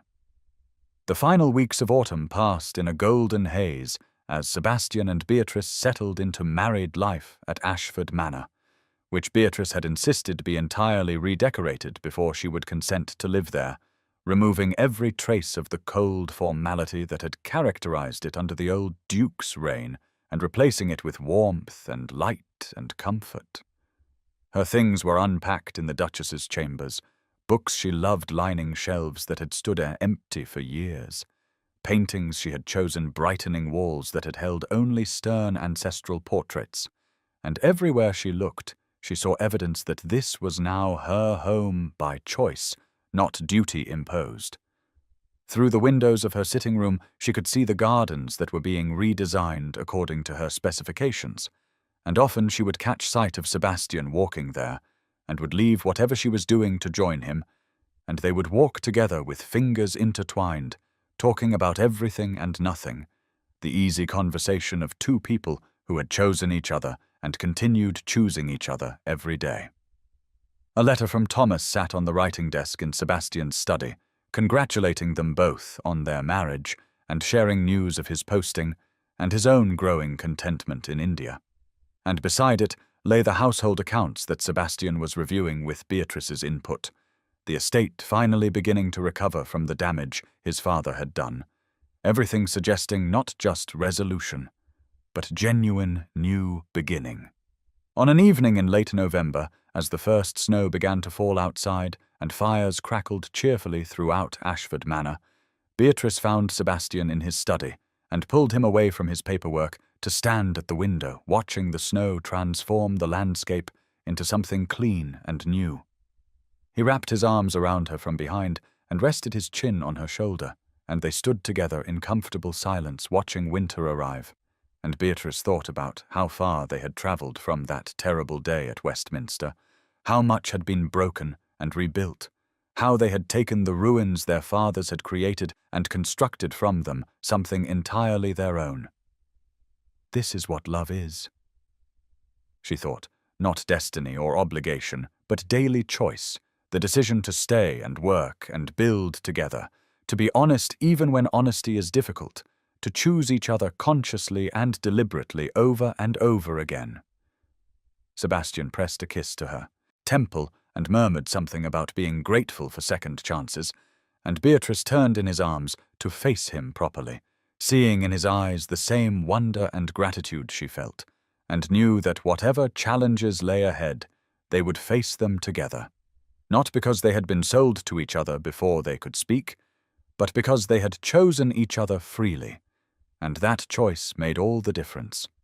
Outside, the snow continued to fall, covering the world in white, and inside Ashford Manor, which had been cold and duty-bound for so long, there was warmth and light and laughter, and two people who had been broken by their fathers' legacies learning together how to heal, choosing each other every day, building a future based not on obligation, but on love freely given and gratefully received.